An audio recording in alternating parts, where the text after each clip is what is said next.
Receta para que el año nuevo funcione. Oh hombre, Él te ha declarado lo que es bueno. ¿Y qué pide el Señor de ti? Solamente hacer justicia y amar misericordia y humillarte ante tu Dios. Miqueas capítulo 6, versículo 8. Su determinación es andar humildemente con Dios, obedeciendo su palabra y andando en sus caminos. Garantizará que este año termine bien y que todo funcione el próximo año. Si sus pensamientos y actitudes no evolucionan, usted continuará inmóvil en el mismo lugar. Esa es la realidad.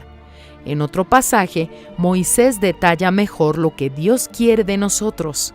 Ahora pues, Israel, ¿qué pide el Señor tu Dios de ti? Sino que temas al Señor tu Dios, que andes en todos sus caminos y que lo ames y sirvas al Señor tu Dios con todo tu corazón y con toda tu alma, que guardes los mandamientos del Señor y sus estatutos, que yo te prescribo hoy para que tengas prosperidad.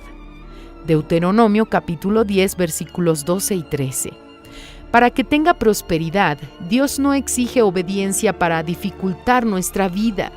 Dios exige obediencia para nuestro propio bien, porque es el único camino para una vida que valga la pena vivir, sin depresión, sin ansiedad, sin desesperación, sin soledad, vida de prosperidad, de paz interior, de alegría que nadie podrá sacar.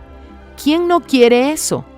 Un próspero año nuevo solo es posible si usted se mantiene firme en esa fe.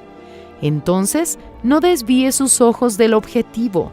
Medite en estos versículos de hoy y colóquelos en práctica, mucho más de lo que desea, ya que solo desear no sirve de nada. Siga estos pasos para un año nuevo feliz. Lo que Dios pide de nosotros no es mucho. No pide para perturbarnos, sino para nuestro bien.